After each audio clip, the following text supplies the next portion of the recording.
this computer. Recording in progress. All right, Bridget. We're here. I'm Erin, and this is my friend Bridget. We are we are just two friends, both health experts. And I'm the owner of Treco Athletics and Wellness, and she's a certified integrated health coach through the INN program. And we want to help bring light into what it means to being well. And so the name of this is Be Well, because Bridget and Erin, and we're going to help you be well. So Bridget, today we're going to talk a little bit about the 12 cycles or the 12 things that are implemented into truly being well. And then we're going to break out each week over these next, 6 weeks, 12 weeks, would you say? 12 weeks? I think 12, yeah. That would make sense. Do you want a week? 12 spots. There's 12 spots on the wheel. So it will be, the next 12 sessions, the next 12 episodes will be about each individual implement that's on the circle of life. Every time I hear that, I want to be like, the circle of life from The Lion King. And what each one of those is and why it's important to incorporate into your daily or weekly routine in order to be a more well-rounded and healthy individual. So yeah, Bridget, go ahead and just let us know, like, what is the circle of life? I know it's a beautiful color rainbow that has different aspects of health. And yeah, just want to go through it for us. Sure. So I actually have a picture, kind of generic, but you can see it. Oh, nice. Pretty. Great. Anyways, during health coaching certification, there are two different forms of food in the health coaching world. So the circle of life is essentially what we would call the primary food. Okay. Which is joy, spirituality, creativity, finances, career, education, health, physical activity, home cooking, home environment, relationships, and social life. Okay. So everything on this wheel basically has a part to play in your life. And if it's out of balance, then most likely your secondary food, which is the food we eat, yes, will also not be in balance. You have a tendency when you're stressed, we tend to overeat or eat things that make us what we think is comforting but could very well not be.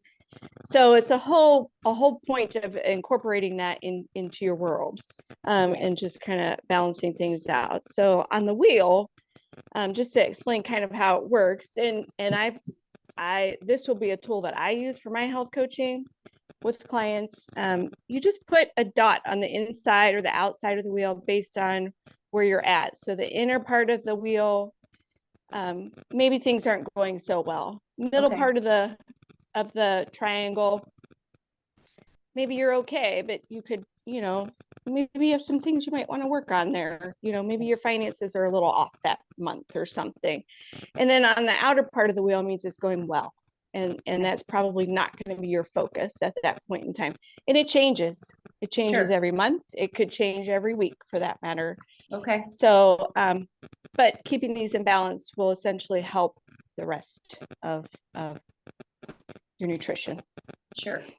And so people can use the circle of life as a way to reflect on, okay, this week, these things were out of alignment, and I can now associate why I went and ate emotionally because of these circumstances. Is that essentially like the principle behind the circle of life?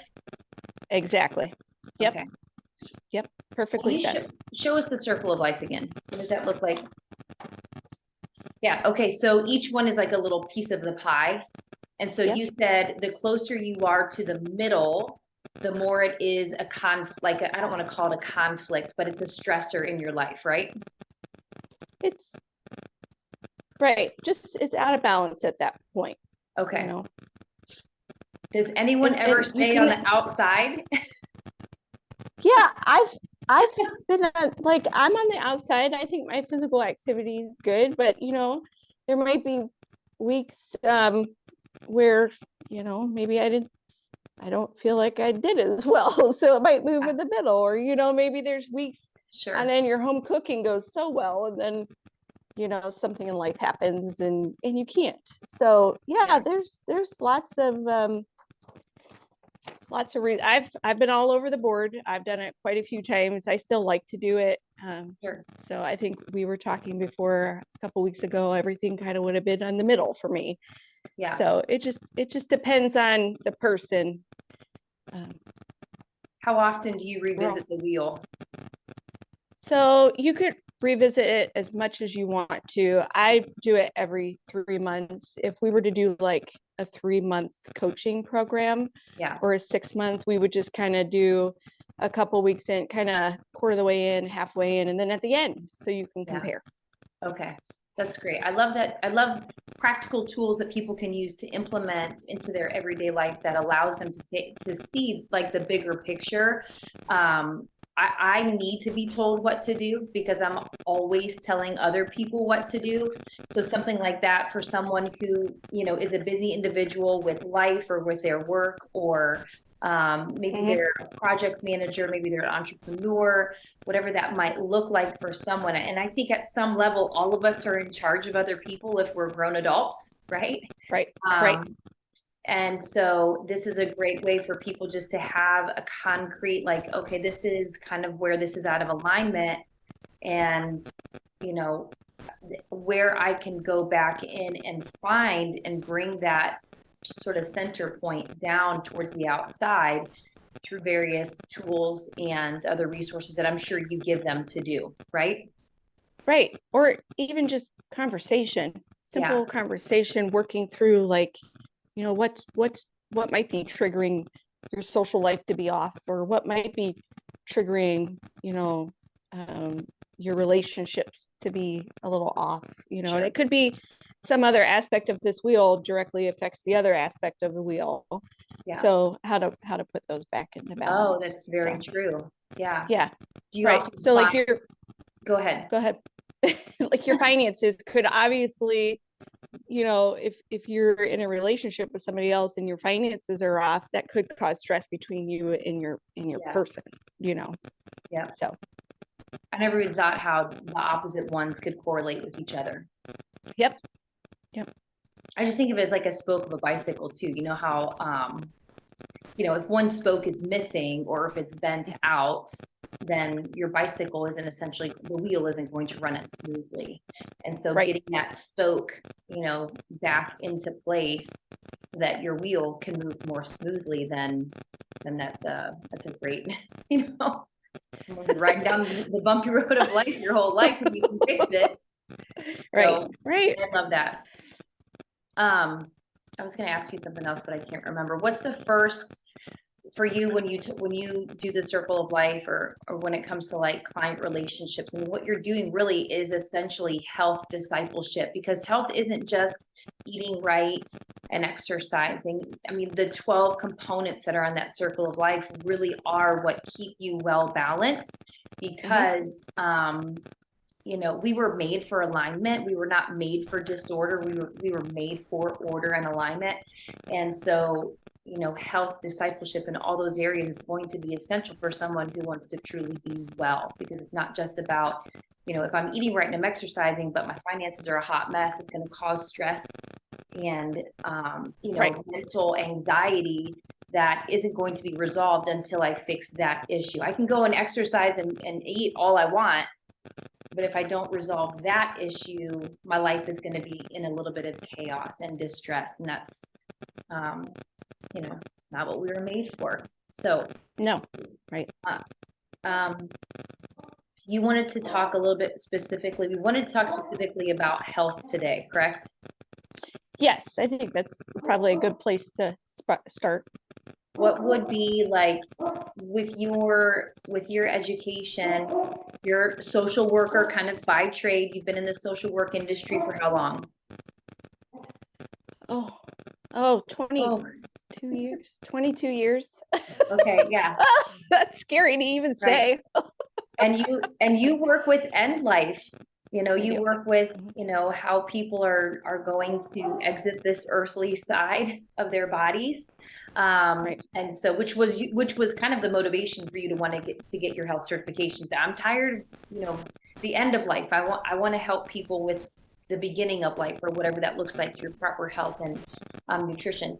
And Right. so with your education, maybe even within your social work experience, how would you define health? What does it sound like to you? So, I was actually going to look up the definition of health, and I didn't get to like the actual dictionary definition, but I think it's really different for everybody. If you're asking me, not every one person is the same as far as their health and their health needs. Yeah. Right. I think it's a broad term. Yeah. So I think it's what makes you feel well, what makes you feel good, what keeps you going. Maybe you can't, maybe you have kids and you can't, you don't feel well enough to, even play with them, or you're tired. Yeah. Then obviously something's off with your Yeah. overall well-being. So, and that's one thing that it's a term they use. It's called bio-individuality, which is every single person's different. Yep. One something that's good for somebody else may be just poisonous to another person. Right. So, and I think that's what this triangle kind of encompasses. Like, what does health mean to that particular person? Yes. Maybe they're in chronic pain. Yeah. Maybe they're diabetic. Maybe they just can't sleep well. Maybe they have stomach issues. Everybody's just a little bit different. So Yeah. it's a matter of sitting down with a person, getting down to what's the root of what do you feel is your health goal. Yes. Yeah. And I appreciate that, because as I have been in the fitness industry for 20 years now, I think society has done a wonderfully horrible job of putting people in boxes, of just saying, A plus B equals C, and, 1 plus 2 equals 3. When in reality, if we are all so different, it doesn't really work that way. And, what's healthy for me, exercising 4 to 5 times a week, is probably not healthy for someone who's just starting out exercising. So that's not going to be the solution for them. I'm at the point in my professional career where health is actually just the absence of dis-ease, whether it's mental dis-ease, whether it's physical dis-ease, emotional dis-ease.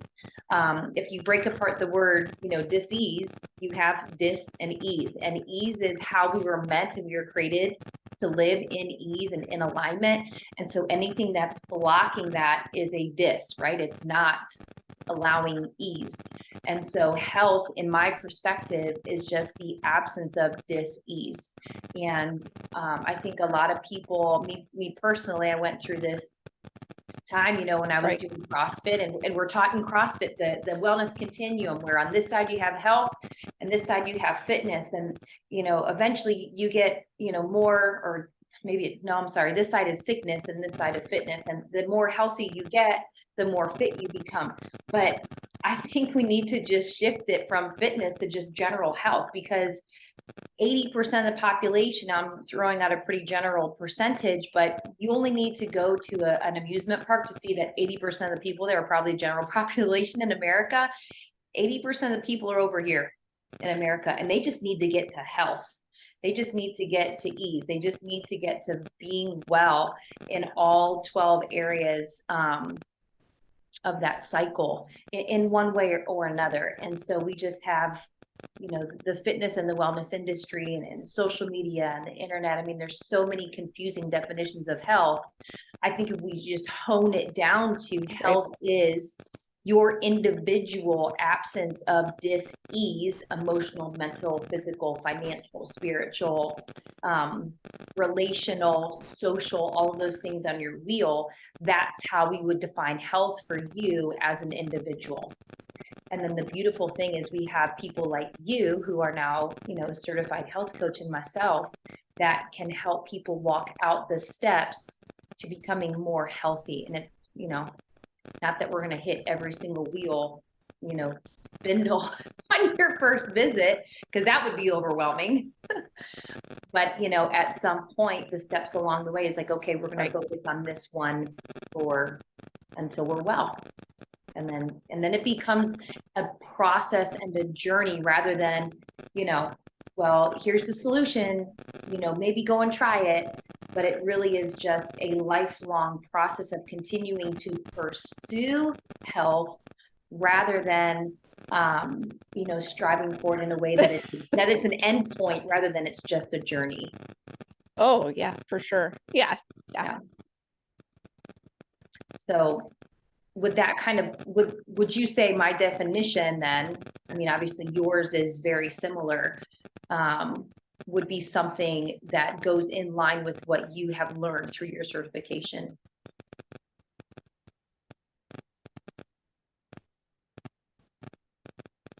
Did you miss that? Did you hear what I said, Bridget? Bridget, are you ignoring me? I think I might have lost you. Okay. Let's see if we can get you back up here.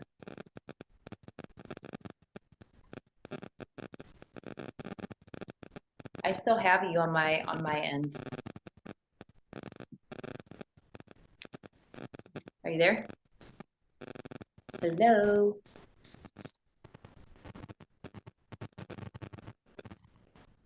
Oh. Did you mute? Are you there? Okay. No, yeah. I'm not. You're just fine. You came back. Are you there? Okay. That's so weird. I'm pretty sure I can. Are you there? Yeah, I'm here. Are you there? Okay, good. Okay. Yes, I'm here. You okay? You were stuck for just a teeny bit there, though. But shoot. But no, I was just asking you, like, if that you would agree with that statement about my definition of health. Yes. Yeah. I think. Yes. And I mean, I think we see things very similarly, you know, as far as perspective and those types of things. So yeah, absolutely. So in terms of just general health, then, you know, the 12 aspects, if we could just get outside of our brain that health is not just eating right and exercising, it's actually just daily habits that accumulate over time that lead to us being well on a day in and day out basis, then we have a simple solution really to people truly being well. But it comes down to just then what? Discipline.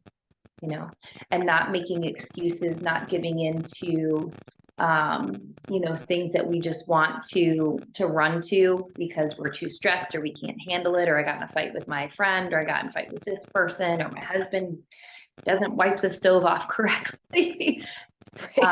You know, whatever that stress might be, I think that we all those little things add up, and but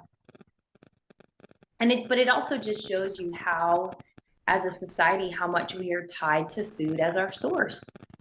I think, you know, a lot of times we either run to the gym or we run to food, when in fact, if we would just face the issue head on, then we would have, we would be so much more less anxiety, anger, frustrated, driven, you know, society. And so part of, you know, there's so much I probably could go into, but part of not allowing your frustrations to lead to an eating issue is, you know, wanting to face it head on, you know, not being afraid to have a hard conversation with Bridget because I want to speak truth to her in love, you know, whatever that might look like. And I know we're kind of getting into the relational, because I keep using these examples. Right. And that's, go ahead. Did you lose me again? Did you lose me again?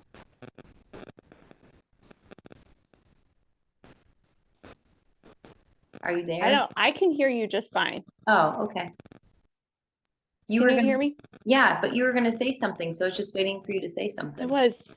I kind of I forgot where I was at. But you might have said this, but I think it's important to know that like health is, and we talked about this many times, it's a journey. It's not an end, you know, right. and it's an ongoing thing. It doesn't just, you don't just say, okay, I'm healthy now, I'm gonna go eat ice cream and chips. I don't know. Don't like, I think that's what I was gonna say. We were talking about like food, you know, we use it as a reward, which we shouldn't, right? Yeah. We use it, when somebody doesn't when somebody doesn't feel well, we take them food. If we lose somebody in life, we take them food, you know? Yeah. So it's just, and that's how we are as a society. So I think I'm hoping together we can start the movement maybe in a different direction. You know, there's other things we can offer. Maybe let's go for a walk together, or just spend some quality time together. Right. So anyways, but yes, in general, health is huge. It's a broad spectrum. Right. So so I'm really excited that we're going to take some time to kind of pick apart each little component over the next 6 weeks or so, or 6 or 12 weeks, that will help maybe bring a more poignant perspective for people to understand that it's not just, being on a diet or, going to the gym and exercising, that there are obvious parts of our life that are included in our being well, and what it takes to be well. I mean, a lot of it just comes down to sacrifice and having, something inside you that just says, I'm so tired of being this way. I've got to do something, and asking for help and asking for guidance and direction. And we'll get into the spiritual component of it, which I can't wait, because of just what the Lord's unpacked for me over the last couple of years with his involvement in our being well. Comes down to, seeing him as our source of life, and really not anything else. Anything else that's a source that's here on earth is essentially a resource from him, so we can be well. But it's what are we choosing? Right. But so I'm super grateful. I'm excited for what we're just going to kind of, dive into. We invite anybody who might be watching this or viewing us to jump in the comments below, send us a message. Both of our contact information is in the details up there. So you can follow Bridget, you can follow Treco Athletics for all your health and nutrition, needs and tips and pointers. Is there anything else that you wanna add or share today? I mean, we introduced the wheel. We kind of gave a general definition of what health truly is in this day and age, to help weed out all of the confusion on the internet. So yeah, is there anything else you want to add? I don't think so. I'm looking forward to going through all of it. I think it's really a wonderful tool for anybody to Absolutely. use. So yeah. And as simple as it looks, that wheel, I think that's what people need. Like, we just overcomplicate things. We follow macronutrient trackers, and we get out our little calculators, and we're weighing food in the store. I mean, it doesn't have to be so complicated. And so I think this is just a wonderful way to simplify. And it's discouraging. Yes. Right. Very. Yeah. So super excited to be partnering with you, Bridget, on this little Be Well podcast that we're starting. This little YouTube situation, whatever you want to call it. We're just putting information out there to help educate and to bring light into people's life through proper health and wellness. So thank you, Bridget, for your expertise and your knowledge. Thank you. You're welcome. Till next time. What are we talking about next week? I don't know. We could just kind of we'll just go around the circle. So we'll go through physical activity next week. Oh, yay. Yeah, physical activity. My wheelhouse. Let's go. Yay. All right. So stay tuned. Next week we'll talk about physical activity. Thank you for joining us. That'll be good. Yes.